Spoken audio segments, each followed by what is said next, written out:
if you're stuck in a color rut, you're always picking the same colors again and again. You're maybe using them out of the tube, and that way you just don't get a lot of variation, or you are mixing your colors, but you always use the same recipes that you feel comfortable with. I want to show you an exercise to break out of that rut and open up to a lot more color possibilities in your art. My name is Cornelia and I'm a full-time fine artist and art mentor, and I focus on abstract, acrylic and mixed media painting. This exercise that I'm going to show you now is not solely focused on acrylics. You can use other mixable paints as well. So for this exercise, you need a maximum of 5 different colors, and that includes black and white. You will need some brushes, you will need a large sheet of paper. I'm using mixed media paper. This has 300 GSM, but you can use any paper you want. Like, the thinner it is, obviously the more it will buckle, but for this exercise it's not so relevant. And then you will also need a sheet of paper where you can cut out a window. This is called a viewfinder, and this helps you then isolate some color swatches that you want to cut out and collect in a sketchbook for later reference. So personally, I paint a lot with the primaries, but I also have like other tubes. Like I have this green and I have this yellow oxide, and it's practically unused because I really like to mix my paints.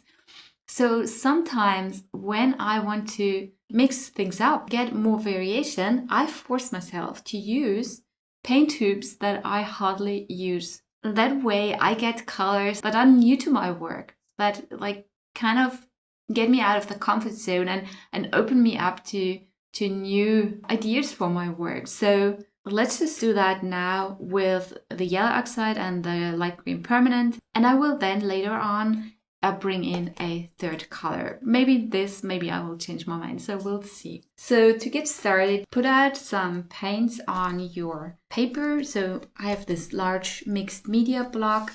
It is a pad that is glued on the sides, but if you don't have that, you might want to tape your paper to your table so that it doesn't slide around. So this hopefully won't slide around too much because it's a little bit more heavy being a whole pad of paper. So I have put out white, black and my 2 colors, and now I'm just going to play, and I call this the kindergarten approach.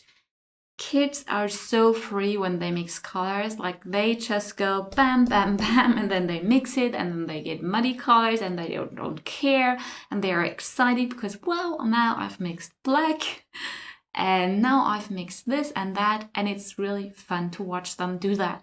And we want to like try to get into that energy as well. It's a play, it's just an exploration.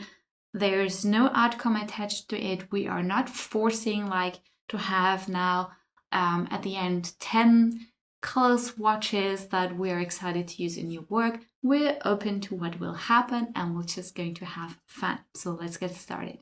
So before I start, I'm just going to wet my paintbrush. This is just so that the paint doesn't dry near the ferrule. It's just a little bit better when you paint with acrylic paints, but actually, in this case, we don't really need water.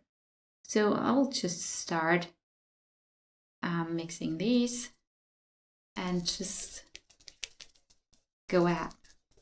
So the larger the paper that you use, the larger your brushes maybe should be. So that makes it a little bit more easy. And also you want to think a little bit about like making a little bit larger areas of each color that you get, so that you then have the possibility to have these swatches. So now I will try to add white. I get this pretty green here. And now let's see what happens when I add more of that. That was maybe a little bit much, so you really will see over time like how much you need to add, like to create a subtle shift. And we're not washing out our brush, we're just working along with what we have. If you want to, you can like cover the paper in advance with gesso. That way it won't soak up the paint so much, like make it a little bit easier to mix right on the page, because right now it's really soaking up the paint very, very quickly, so it makes it a little bit hard to mix. And if you want to, like, I'm going to stand up now because it feels a little bit strenuous on my arm, so let's just...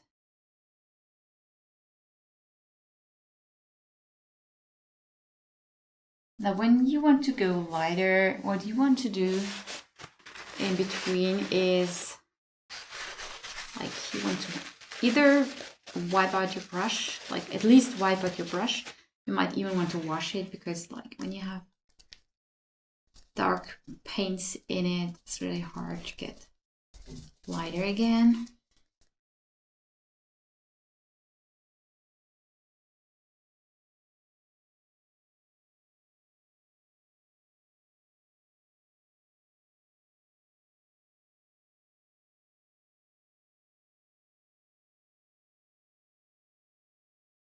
This is my result for now. This is what I could get. They are probably like, I could approach this a little bit more scientifically, like adding a little bit more of this and adding a little bit more of that, and make this like super exact chart where I just incrementally add a little bit of the other color. That way, the way I did it is just a little bit more like playful. But already I've found like colors that I really enjoy. What I don't really enjoy is like when I started out this really pure, I really don't resonate with this green at all. So I don't know why I bought it. But I do like this here. I like this green. I like this grayish green. I like this beige. I even like these darks. I like these darks a lot. And here also have these lighter shades. But it's more like in this area, like in this muted colors, that I see a lot of potential for using these colors, like to give those darks a little bit more of a like bias towards a green or a brown. Now I'm going to do the same thing, and I'm going to bring in another color. So let me get that off my sheet, and then we'll do a second one. So now I will bring in another color. I will still use the green that I don't like, the ochre that is okay, and I will also have a blue. Okay, so now I have 3 colors and white and black, and we'll just do the same. So I will just start by trying like what these make together.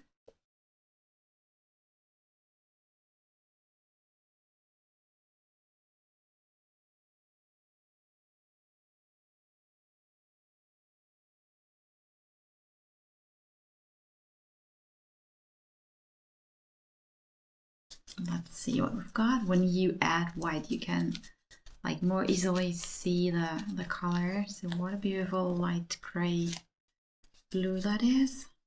I do like that petrol like color, so I want to go back there. I really need to clean my brush a little bit.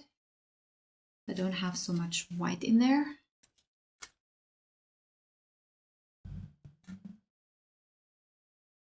I guess we had all the colors for that. Kind of.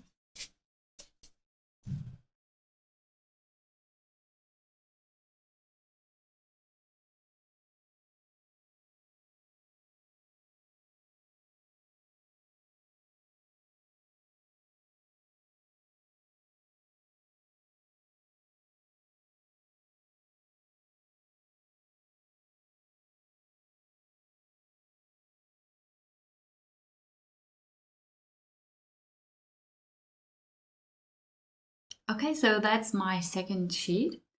again, strangely enough, I went into a lot of greens and not enough blues. Probably because my original intention was to use the green and the ochre. I stayed a lot in the greens.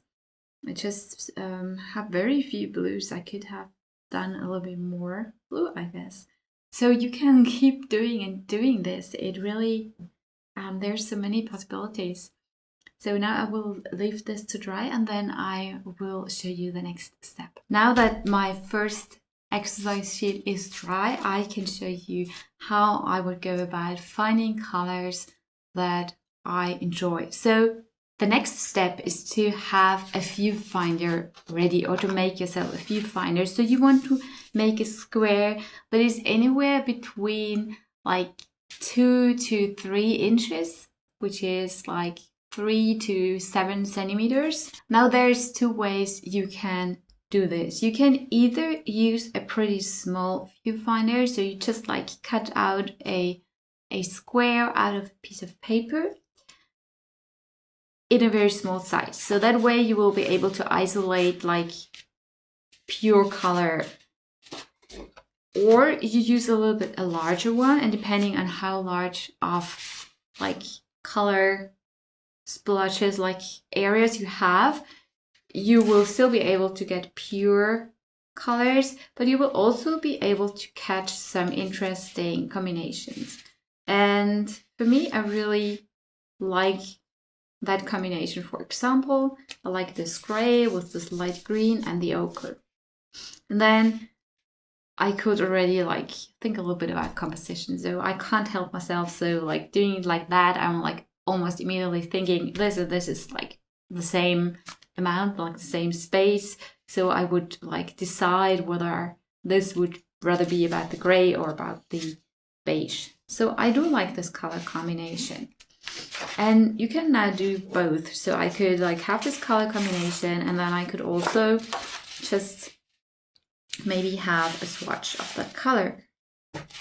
And in this case, I also quite enjoy that the like slight variation between the colors.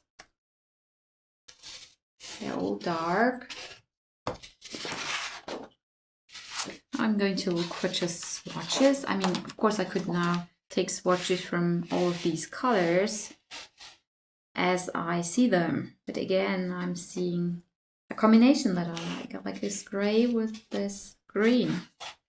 I wouldn't necessarily think this color is a thing. But of course, you can now, like, you can just cut out a few.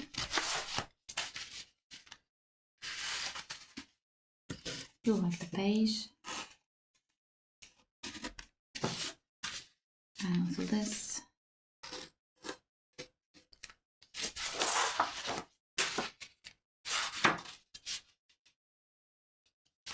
This.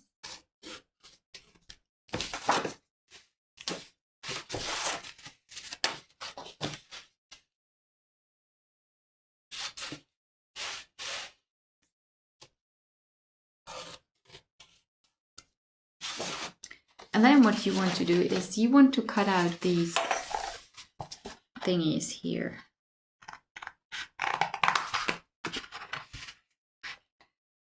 So now you can already see that I have found like a really nice, really almost monochromatic color palette in the greens and the yellows. So obviously when I would use that, I would like think of this, for example, that I would want to use more of a vibrant color, so I might cut out that pure ochre after all. And I already remember like how I liked this combination, which is more like this next to each other. So you don't like when you put them like that, it looks like that's valued, but you will then later on like combine them, and you can now see like how do these look next to each other, and what do I like? Is this exciting for me, or do I like this subtlety, you know? And I have really a lot of colors now that I don't usually use like this color. And this is really interesting to know. So these are some swatches and color combinations, little compositions that I picked out for my first sheet. And in the first one, remember, I used 2 colors that I normally don't really use in my paintings. So it felt like really out of my comfort zone. I haven't picked so many swatches because they didn't resonate so much. But what I then did in my second one is I added one of my favorite blues, which is ultramarine blue.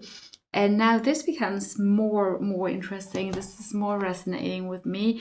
There are lots of colors that I really enjoy.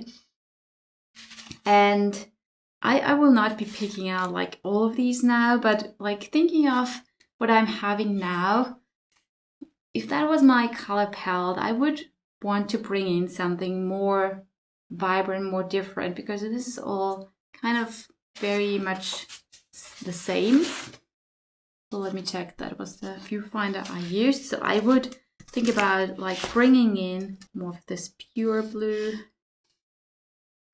more maybe this turquoisey one here, small area, or here I find an interesting composition already that I would probably use more larger. This is an interesting combination that I would enjoy, and I can think, do I want to have more of that color or more of that color or more of that? So it really depends what you want to do with your painting. So I'll just pick this.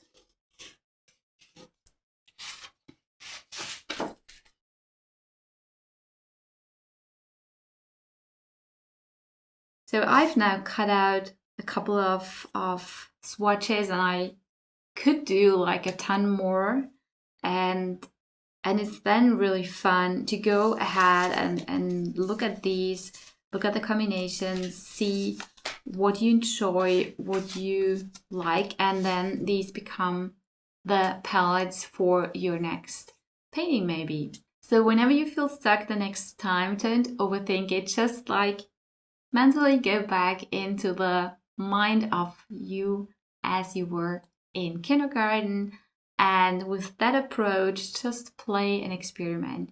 Give yourself some limitations, like don't use all of the colors at once, just like a little bit challenge yourself to mix colors that you don't usually work with, and find new combinations, new colors that really resonate with you. Because when you have this large sheet with all these colors there, you can really decide, I like that, and I don't like the other. And then you can really pick and find a new color or many new colors that you're excited to use the next time you paint. If you like this, don't forget to hit the like button and subscribe if you want to learn more. And by the way, I'm also hosting a free workshop on how to create amazing, cohesive color palettes for your abstract or any other art actually. And I will link it in the descriptions. You just need to sign up for it. I'm looking forward to seeing you there. Bye for now.